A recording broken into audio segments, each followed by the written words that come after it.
राधे राधे मेरे सभी प्यारे बहन भाइयों को। कैसे हैं आप सभी? आशा करती हूँ भगवान की कृपा से आप सभी अच्छे होंगे और हमेशा खुश रहें। भगवान का आशीर्वाद हमेशा आप पर बना रहे। आज मुझे फिर से बहुत काम है घर पर। ये खाने के लिए मैं गेहूँ साफ़ कर रही हूँ, आटा पीसने के लिए। और यहाँ मैंने कूलर चला लिया है, इससे मैं सारे गेहूँ को साफ़ कर लूँगी। इसे हम कहते हैं गेहूँ बरसाना। और यहाँ पे मैं गेहूँ को साफ़ करके इसका सारा डंठल एक साइड को कर देती हूँ। और आज पूरा दिन इसी में चला जाता है मेरा साफ़ करने में, क्योंकि भाई गेहूं को अच्छी तरीके से साफ़ करके नहीं पीसेंगे तो उसमें किसकिसाहट आता है और बहुत सारा कूड़ा कचरा भी होता है उसमें। और यहाँ देखिए ये आ जाते हैं मेरे बच्चे स्कूल से। इनका आज टेस्ट था, ये टेस्ट दे के आए हैं और मैं इन्हें पूछ रही थी कि कैसा हुआ है आपका टेस्ट। और इनसे बोल रही थी यहाँ पर गेहूं है, थोड़ा एक साइड को हो जाओ, जूतों चप्पलों से मत चढ़ो गेहूं के ऊपर। और ये अपने पेपर के बारे में बताते हैं मुझे कि किसका कैसा पेपर हुआ है, किसका अच्छा हुआ है, किसका गंदा हुआ है। आज इनके स्कूल से फ़ोन आया था कि इनकी फ़ीस जमा नहीं हुई है, पहले इनकी फ़ीस जमा करो फिर इन्हें पेपर दिया जाएगा। तो इनके पापा इनकी फ़ीस जमा करवा के आए थे, तब ये पेपर में बैठे थे। और यहाँ मैं थोड़ा थोड़ा करके सारा गेहूँ साफ़ कर लेती हूँ। ये गोले की झाड़ू है, नारियल की झाड़ू जिसे हम कहते हैं। और इससे सारा डंठल एक साइड को कर देती हूँ मैं। और पूरा दिन बस ऐसे ही लगे लगे यूं ही चला जाता है। इसे साफ़ करने में काफ़ी टाइम लगता है और अच्छे से साफ़ करके ही खाना पड़ता है इसे, क्या करें। और बस मैं इसे साफ़ ही करती रहूँगी। अब कितनी देर तक साफ़ ही कर रही हूँ मैं।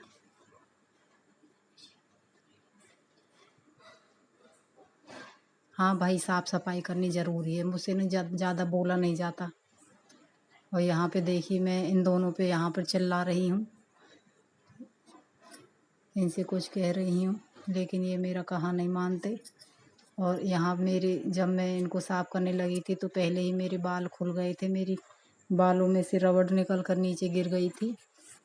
तो मैंने इसे कूलर के ऊपर रख दिया था। अब मैं अपने बाल बांध लेती हूँ पहले यहाँ पर।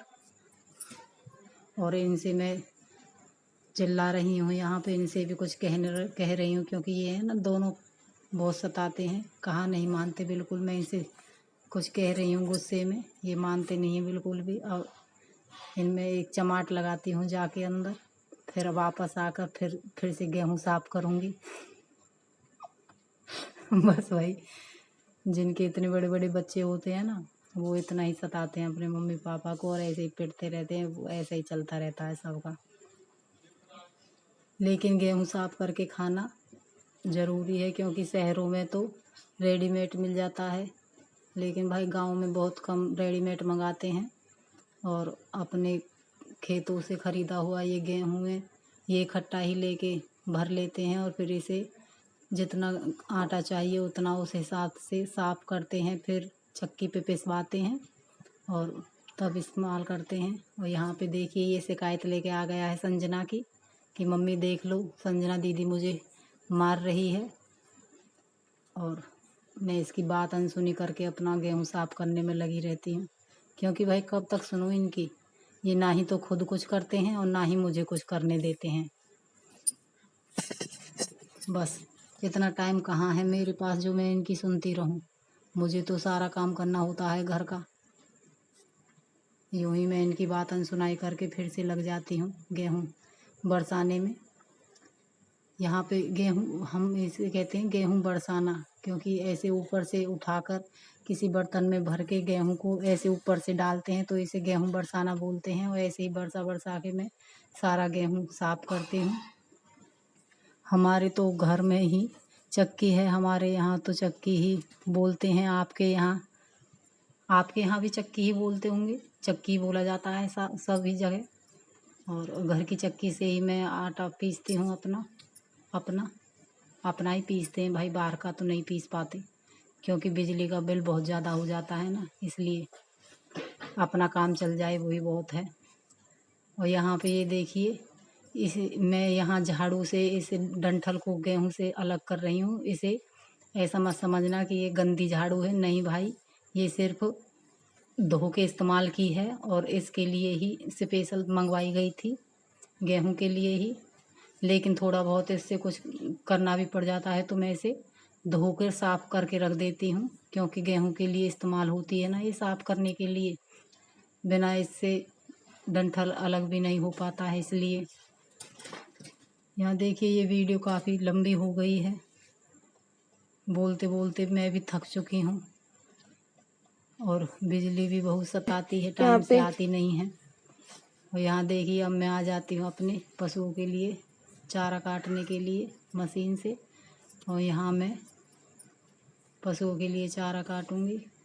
शायद मैंने यहाँ पे अभी गणसों को धार लगा ली है और यहाँ बिजली के तार लगा के मैं बस शुरुआत कर रही हूँ काटने के लिए।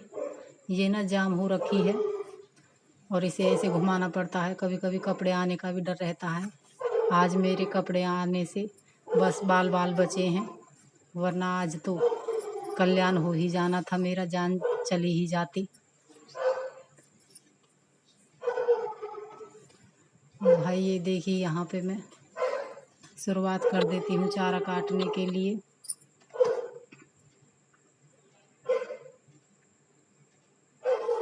और यहाँ पे जो कपड़े से ढकी है पल्ली साइड में, यही चक्की है, इसी से हम आटा पीसते हैं। ये कपड़े से ढक रखी है क्योंकि इसमें हम जब चारा काटते हैं तो चारा फैल जाता है तो वो साफ़ करनी पड़ती है, इसलिए हम उसे कपड़े से ढक के रखते हैं। और चक्की की भी, आटा पीसने वाली जो चक्की है उसकी और चारा काटने वाली मशीन की, दोनों की एक जगह ही फिटिंग की हुई है हमने।